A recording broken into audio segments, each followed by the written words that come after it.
YouTube, what's going on? Sitting here at the well site, waiting to get unloaded. This will be my first load of the day. Hopefully I can get, excuse me, hopefully I can get 3.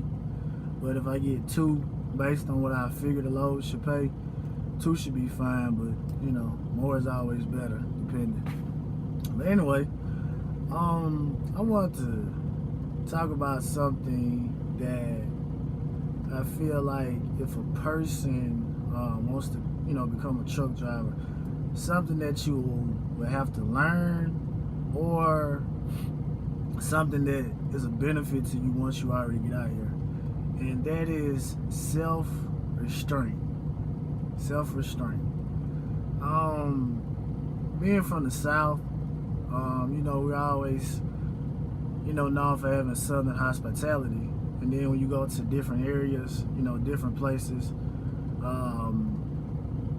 they don't show, they don't have that same hospitality. They're rude. People might not let you over. People are short-fused, But the thing that I learned is that if I, as the truck driver, react, regardless of what usually happens to the person that did it, I'm the one that's at fault. So me, I used to have a real short temper, but I felt like that I also had enough restraint over myself to know that I wasn't gonna go so far, because I feel like it was conscious in me that if I go this far, these are the consequences. Do I want to deal with these consequences? The answer is no. I kind of go be by myself. I won't say anything. I'm my only child, so I'm used to being by myself and just kind of being to myself. But if I felt like the consequences I could handle, then yeah, I'm all for it. So I want to tell you 2 particular stories where I just kind of lost my cool, but I didn't do anything, but I was able to gather myself and just kind of iron out the situation. So it was one particular situation where, and that's another thing, sometimes we drop off loads, people, like I say, sometimes people don't take time to show you things. Sometimes they automatically assume that you've been here before, whether you're going to a shipper or a receiver. A lot of them, they just assume that you've been here before. So when you ask them, well, how do you get to base such and such, or door such and such, they get smart with you. They get smart. But again, self-restraint, because if you go off on them, they're gonna make the phone call, and it's your word against theirs. So as the driver, you're always, we can get rid of you, because you are a liability. You're an asset, but you're also a liability in the sense that we have to pay you insurance, things of that particular nature. The customer or the shipper, they are who pay them. So we're gonna side with the money over the liability. But get back to the situation. So I was up in I want to say I was in Michigan, right? First time I've ever been to this place. And so another guy that worked with me, he was there. So I asked him, he said, yeah, just park in the road, the guy come get you. I said, all right, cool. So it was another truck that pulled behind me. We didn't have the same product though. It was another truck. So, and people will, jump in front of you. Everyone's not courteous. People will jump in front of you. So the truck drives around me, drives into the yard. So my first instinct is like, dang, he drove in front of me. So I go ahead and whip in because for whatever reason, my CB in my truck, it didn't always work. For whatever reason, somewhere they had it wired up. So the CB, it'll work some days, it won't work some days. It was hit or miss. It may start working that morning, then later on in the afternoon, it just stops working. So anyway, I whip in. So the guy in the forklift, he comes over. Who told you to pull in here? Who told you to pull in here? And so I tell him, I say, hey man, the guy jumped in front of me. They always have the right of way. So I'm sitting up like, there is no sign. No one told me that they had the right of way. You didn't even know that you were gonna get it unloaded over here. You just drove in here. So I'm sitting there thinking to myself, I'm like, me and my guy, which in certain cases, a person will have the same product and y'all get unloaded in different, different places. But I was under the assumption that I'm gonna get unloaded here, right here. I'm gonna get unloaded right where I pulled to. Sure enough, I was right. So he had an attitude. So he comes back, he said, well, just don't move. So he drives off. So I start untarping. So he comes back. I'm to my mad. I'm to my just slamming into the product, snatching the product up. I said, you know what? Let me address this situation right here, because he may feel like that I disrespecting him in some type of way. He'll make a phone call, then I gotta yada yada yada. So I go over, I said, listen, I don't have an attitude. I just have never been here before.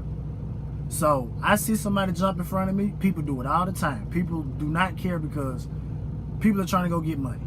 So I saw him jump in front of me. I didn't know he had the right of way. So I just pulled in. And so he kind of, blah, blah, blah, blah. So, we were able to mitigate the situation. So, second situation where I kind of, went off a little bit. It was a place in Georgia. Again, one thing that's, you can piece together with these stories. Been here the first time ever been here. This place looked like an abandoned warehouse, but they got a lot of inventory in there. So the guy tells me, pull in the gate, park beside the building. So it means I go in the gate, I make a U-turn, park inside the building, right? So another truck comes, right? So I'm in the way. I got my tarps off. I got my tarps off. So he's blowing the horn like, hey man, get out the way. So the guy that tells me to park beside the building. Now I was kind of in the wrong. I was blocking the gate somewhat. So he comes outside. So I'm not even worried about you. I'm worried about your driver. So I go up to him. I say, hey man, instead of blowing the horn at me, telling me to get out the way, why don't you come and help me fold the tarps up, and I'll get out of your way and you'll be out of my way. So then I go back and I address the guy. I said, you're the one that told me to park beside the building. He said, but you were blocking the gate. Now, I had a messed up moment. I said, I'm not blocking the gate, but I am blocking the gate. But again, you told me to park beside the building. So, long story short, the guy comes up, we roll the tarps up, no harm, no foul. I get back into the building. The guy, I guess he's still upset. So he sends another guy to get my paperwork, sign my paperwork and stuff like that, even though he had the paperwork, So I said, who cares? I don't care. So, now, give you a story of two instances where I could have lost my cool, but I had some self-restraint. So, I was up at this place, TMC, where I worked at previously. It was not a dedicated account, but it's a dedicated customer. So I roll in there.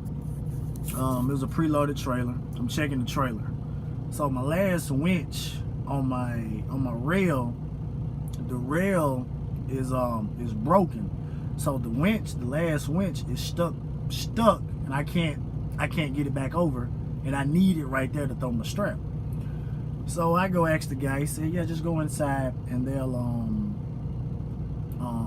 now mind you, this place is in New York, so New Yorkers are synonymous with being rude, So I go in the building.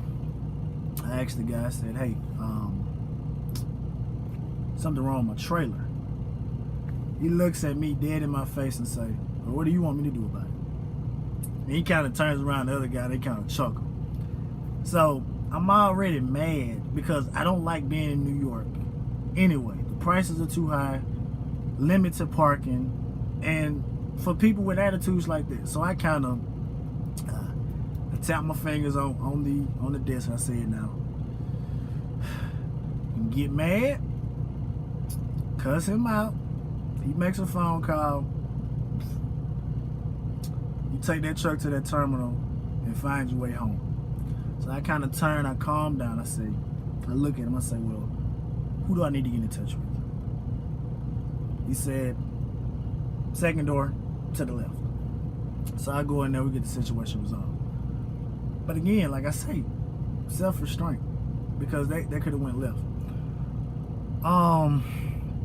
Another instance, which this happens all the time.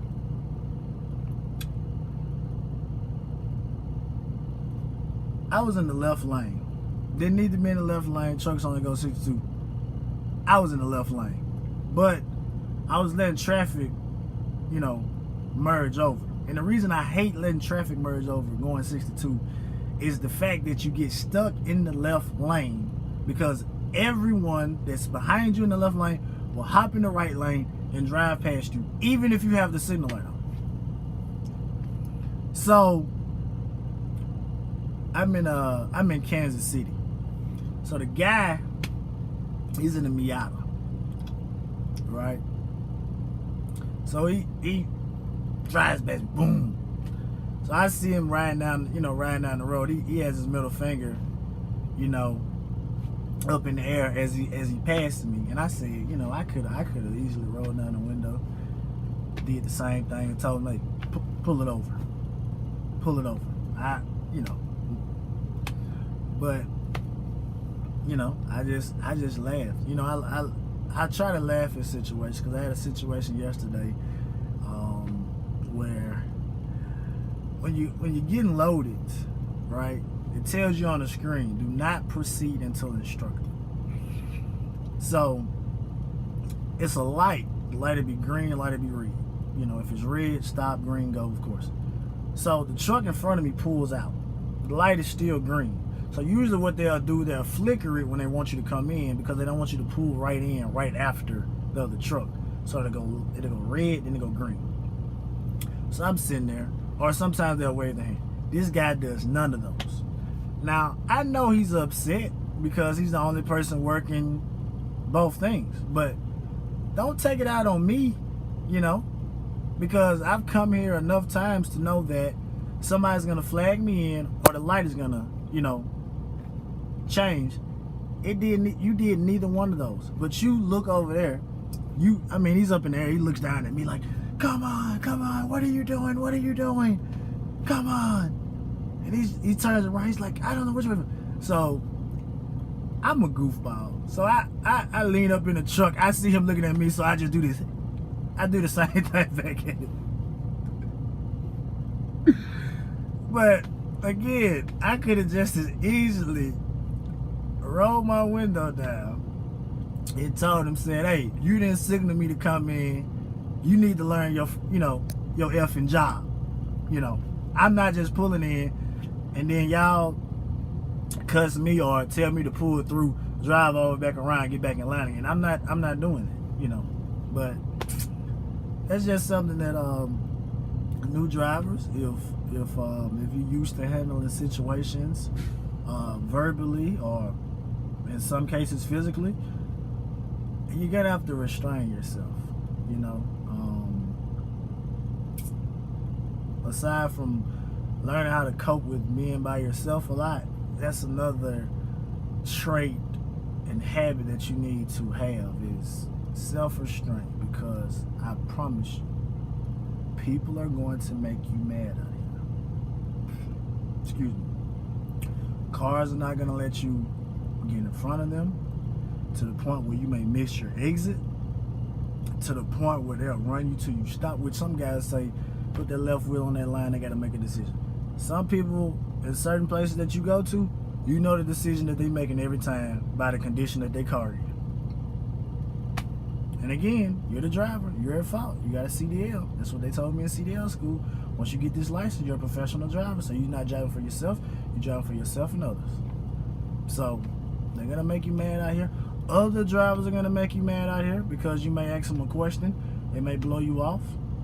It's still, especially in this climate now, people being themselves more now, so you gotta exercise some self-restraint. Now, don't let anyone walk over you.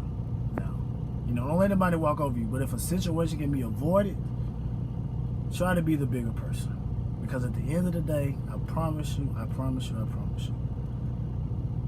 they may let you slide one time, you're a good driver, but it won't be twice. Because again, you are the liability because we're paying money out to you.